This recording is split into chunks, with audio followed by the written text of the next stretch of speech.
Alhamdulillahi Rabbil Alamin.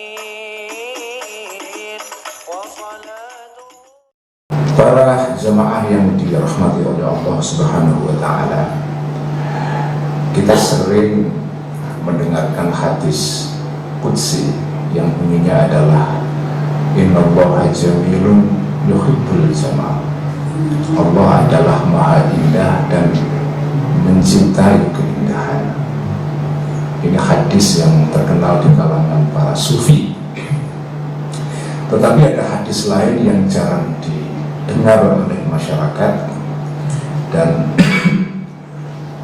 hadis ini dimuat di dalam kitab Ihya Ulumuddin. Hadis itu bunyinya adalah Innallaha rafiqun yuhibbur rifqa wa yu'ti 'alaihi ma la yu'ti 'alal 'unfi. Hadis ini menurut saya artinya tidak kalah penting dengan hadis yang sebelumnya tentang Allah yang mencintai keindahan. Di dalam hadis ini Nabi Muhammad SAW berpesan kepada istrinya, yaitu Siti Aisyah, Innallaha rafiqun yuhibbur rifqa. Allah itu maha rafiq. Di dalam kitab-kitab, kalau orang meninggal, kalau orang wafat, terutama kalau yang wafat itu adalah para kiai dan para ulama, itu sering digambarkan orang ini bertemu dengan Ar-Rafiqul A'la.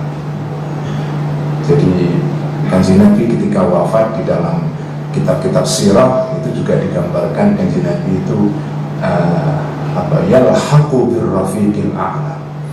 Kanjeng Nabi bertemu dengan Allah yang maha rafiq. Apa itu artinya rafiq? Rafiq itu artinya yang maha lembut.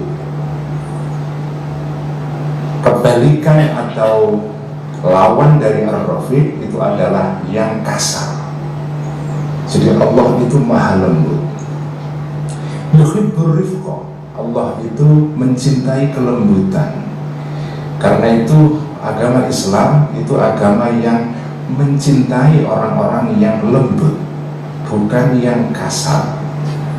Karena itu di dalam adab sholat Jumat atau sholat jamaah, di dalam sholat jamaah salah satu adabnya atau tata keramanya adalah kalau Anda ketinggalan sholat jamaah itu tidak boleh berlari-lari. Jadi jalan santai saja, hanya karena ingin mengejar supaya tidak ketinggalan rakaat. Lalu biasa itu praktek semua orang selalu kalau ketinggalan sholat jamaah lari-lari. Kalau orang tawaf di Ka'bah itu juga demi untuk mengejar sunnah tawaf. Tawaf itu kan sunnahnya kalau putaran 3 putaran pertama itu berlari-lari kecil. Dalam bahasa Arabnya disebut dengan as-sa'yu, artinya dalam bahasa pondok pesantren itu terjemahannya melaku ngejek, artinya berlaku dengan cepat. Nah, demi mengejar sunnah ini kadang-kadang orang melakukan tawaf di putaran pertama berlaku atau berjalan agak cepat, tetapi kemudian dia menyinggol kiri kanan. Itu tidak boleh. Memang sunnahnya tawaf di dalam 3 putaran pertama itu adalah berjalan agak cepat sedikit, atau kalau bahasa anak gaulnya sekarang jogging. Tetapi kalau kita mengejar sunnah ini kemudian kita nyenggol kiri kanan, kemudian kita menyakiti orang lain, tidak boleh. Begitu juga mencium Hajar Aswad, itu disunnahkan. Tetapi kalau demi mencium Hajar Aswad kita menyikut kiri kanan, juga tidak dibolehkan. Ketika kita sholat jamaah ketinggalan, tidak boleh kita lari-lari untuk mengejar rakaat. Kanjeng Nabi berpesan, kalau sholat jamaah seseorang ketinggalan, maka jalanlah secara natural, secara alami, tidak boleh mengejar rakaat kemudian terburu-buru. Alasannya apa? Karena innallaha rafiqun.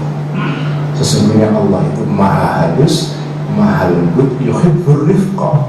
Allah itu mencintai kelembutan. Salah satu bentuk kelembutan adalah at-ta'anni, yaitu pelan-pelan.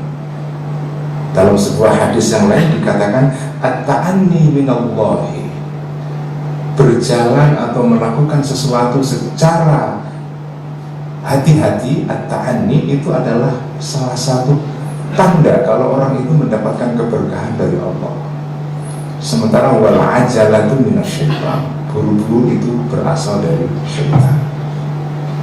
Itulah hadis yang menurut saya perlu dicamkan oleh umat Islam. Kemudian dalam hadis yang lain Nabi juga bersabda, man yukhramir rifqa yukhramil khaira kullahu. Barang siapa yang tidak diberikan kelembutan dalam hidupnya, maka dia kehilangan segala kebaikan dalam hidup. Orang yang tidak lembut dalam hidupnya, tidak ada kelembutan dalam hidupnya, maka yukhramul khair, dia dihalangi dari segala kebaikan. Dalam hadis yang lain Nabi juga bersabda, ayyuma walin waliya falana warafuqa. Barang siapa yang diberikan kekuasaan oleh Allah Subhanahu wa ta'ala, berkuasa, waliya, kemudian dia berkuasa, falana, kemudian dia bersikap lemah lembut kepada rakyatnya, warafuqa, dan bersifat kasih sayang, maka rafuqallahu ta'ala bihi yaumal qiyamah. Orang itu akan diberikan kelembutan oleh Allah pada hari kiamat. Demikianlah salah satu inti dari ajaran Islam. Islam itu adalah ajaran atau agama yang mencintai kelembutan. Karena itu di dalam sebuah ayat yang saya bacakan dalam pembukaan khutbah tadi, Allah bersabda kepada Kanjeng Nabi, mukhatabnya atau interlokutornya yang diajak bicara adalah Kanjeng Nabi. Walau kunta faddan ghalidhal qalbi lan faddu min hawlik. Jika engkau wahai Muhammad, ini Allah Subhanahu wa ta'ala yang berbicara. Jika engkau wahai Muhammad faddan, kasar, tidak lembut. Jadi kata faddan itu adalah lawan daripada rafiqun. Walau kunta faddan, jika engkau kasar wahai Muhammad, ghalidhal qalbi, hatimu itu kasar dan keras dan tidak lembut, ghalidhal qalbi lan faddu min hawlik, maka orang-orang manusia akan lari daripada engkau. Karena itu Kanjeng Nabi itu dipesan oleh Allah untuk bersifat rafiqun, karena Allah itu juga salah satu sifatnya adalah ar-rafiq, yaitu maha lembut, maha kain, maha ramah. Jadi ar-rafiqun itu juga bisa disebutkan sebagai keramahan. Demikianlah ajaran Islam yang menurut saya perlu kita pegang. Kita adalah umat yang sudah seharusnya meneladani Kanjeng Nabi, umat yang lembut. Di dalam hadis yang lain juga dikatakan oleh Kanjeng Nabi, disabdakan ar-rifqu yumnun wal khurqu syu'mun. Ar-rifqu yumnun, kelembutan itu adalah keberkahan, wal khurqu syu'mun, dan sifat kekasaran. Al-khurqu itu artinya adalah orang yang bodoh tetapi ngotot tidak mengerti kebodohannya sehingga dia seolah-olah tahu segala hal. Itu syu'mun, membawa aura buruk. Syu'mun itu artinya adalah membawa aura negatif. Jadi kalau orang itu lembut, itu menyebarkan vibrasi yang positif. Tetapi al-khurqu, yaitu orang yang bodoh tetapi tidak tahu kebodohannya. Karena ada orang yang bodoh dan tahu dia bodoh, tidak tahu, itu bagus, dipuji dalam agama. Tapi jika orang tidak tahu kemudian dia merasa dirinya tahu, itu adalah syu'mun. Itu membawa vibrasi yang negatif kepada dirinya dan kepada orang-orang lain. Demikian khutbah pertama saya. Semoga kita bisa mendalami dan menghayati ajaran tentang